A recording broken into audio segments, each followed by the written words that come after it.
Welcome on in. This is the PWHL mock draft that you've all been waiting for. I'm ready to get started, and I can guarantee one thing. It will be wrong. It will be wrong overall. I'm not going to get every pick right, but there might be some that actually do land correctly. I'm going to draft as if I'm the GM of every team and think about their needs and kind of their team philosophy, which we know a little bit about. But it is so difficult this year because we have loads of talent coming in from the NCAA, from Europe and the SDHL, from U Sports, from all over the world, some different ages. It's going to really be interesting to see which direction teams go, but this is going to be my take. Please feel free to drop a comment if you think I'm wrong, but imagine if I get it right for maybe the first round or even into the second round. I do have a little bit of knowledge of, what teams kind of prefer, but it's all guesswork. And we thought we had a consensus number one for the longest time, Sarah Fillier, but even that might now be thrown into question with the new coach in New York, who is, of course, the coach from Colgate and knows Danielle Serdachny very well. A lot of people are now saying maybe that's the direction that it goes. But there definitely are some names that have maybe jumped up a little bit based on what we've learned, the playoffs, and maybe some injuries and roster moves that teams are making. So all of those are going to play a factor. So the draft is in Minnesota, June 10th, and it's literally right around the corner. I'm recording this the day before. I've had my draft rankings throughout, the last couple of months. I've been updating and changing and watching the names kind of switch places. We got a sneak peek of several of the draft picks on Zoom calls for press. That was really interesting.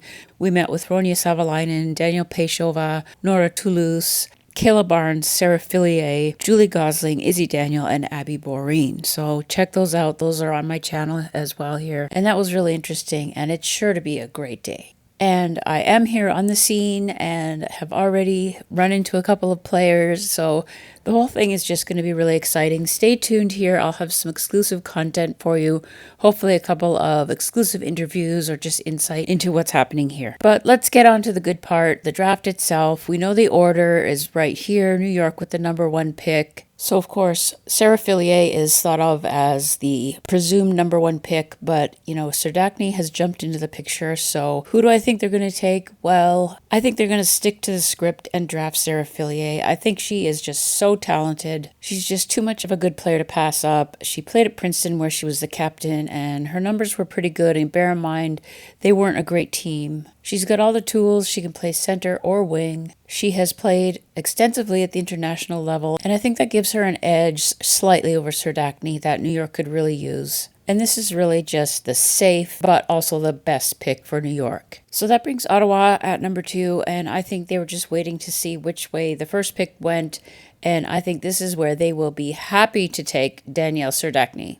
She's a great power forward. She's got all the confidence in the world. She scored the winning goal for Canada in overtime at the World Championships. Everybody talks about the 2-on-1 she had with Marie-Philippe Poulin, where she actually took the shot and scored, so she's confident. She's got size, skill, everything you want, and I think she's going to fit in really well in Ottawa, where they just have a great group and a great culture. There could be a surprise, but for me, these are the top 2 just based on what I know about the teams and what they're looking at. So next up is Minnesota, and it's going to be interesting because they're going to have basically Ken Klee at the table with maybe some of the scouts, and what direction do they go? Are they going to stick with what might be a strong Minnesota type feel, or at least American feel?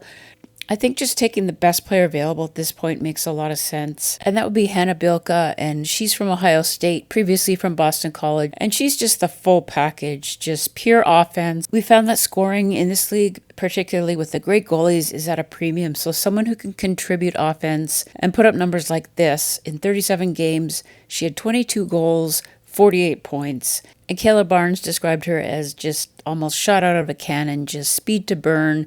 Imagine her playing with Taylor Heisey. It's going to be just a dangerous threat for opposing teams. So to me, this is where Hannah Bilka fits perfectly at number 3. And now at number 4, this is where I have a little bit of a surprise, maybe going off the board for Boston. The consensus pick here might be Kayla Barnes or even Claire Thompson, but I think Boston really wants Amanda Kessel, and I think they're just going to go ahead and take her right here at number 4. get her on their roster. I mean, she has obviously been a superstar on the international stage with some big, big goals for Team USA. And Boston is more or less a win-now team. We heard that from GM Danielle Marmer. They came so close last year, and Amanda Kessel has all the pedigree. So what do you think? Do you agree with that? Do you think Boston's the team that's going to try to grab her? A lot of people also think she might be there at number 7 for New York, but this is my draft. This is my thinking.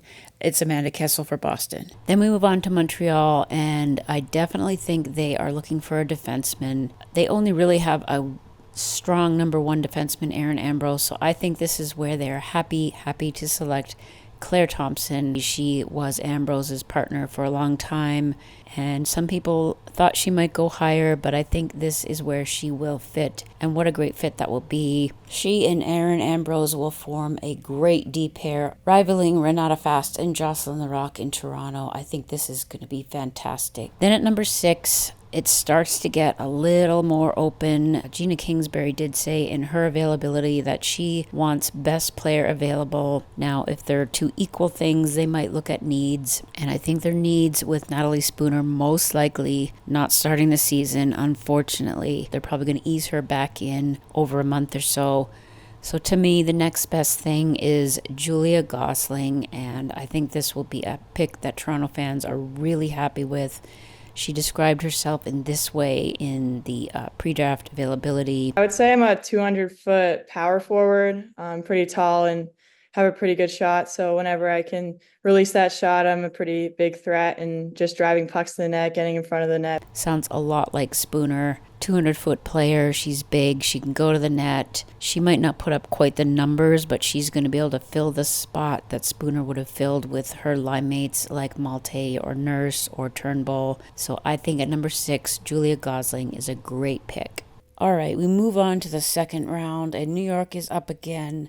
Here, I think they will want to take a defenseman to round out their group. They do have Ella Shelton, who's a standout, and Micah Zandyhart. But somebody that would give that decor a real boost is Kayla Barnes.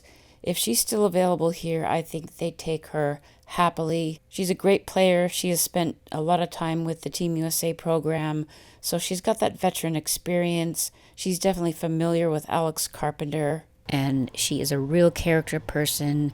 We know she's got a great attitude and will really fit in well with a group that might be feeling like they have some underdog status at this point.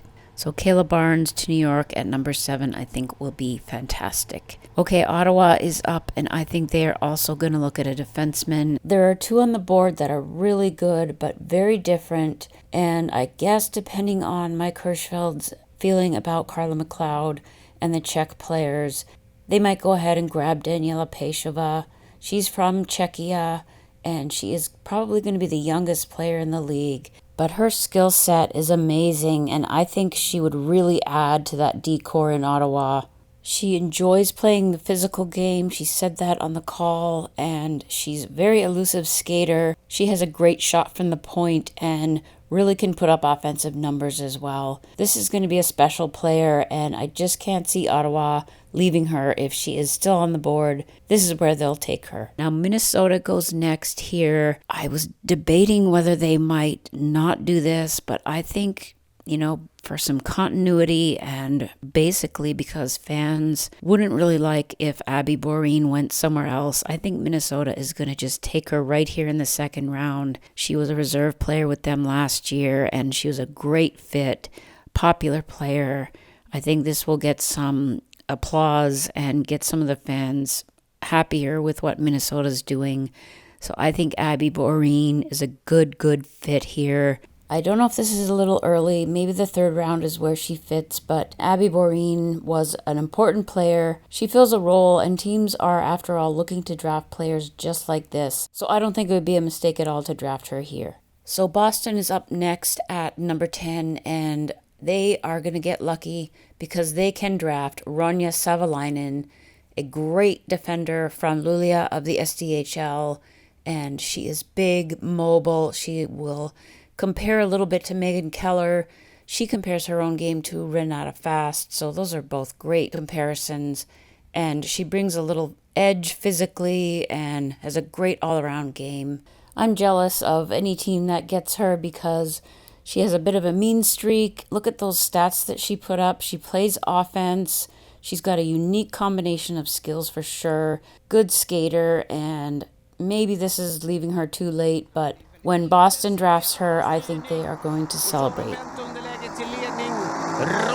So up next is Montreal, and things are starting to widen out here. Maybe 6 or 7 names of directions they could go. I'd like to give them another defenseman, but I think they could probably wait, because here is where a player like Nora Toulouse, a veteran player and a great scorer, someone that could possibly line up with Poulin or Stacy. She likes to pass. I think she could fit on their top 2 lines. I think that is going to be a great fit, and I think Montreal is a great city for Nora to fit in and be familiar with. Dominika Lashkova, who played with Lulia, I think that's who Montreal is probably going to select here.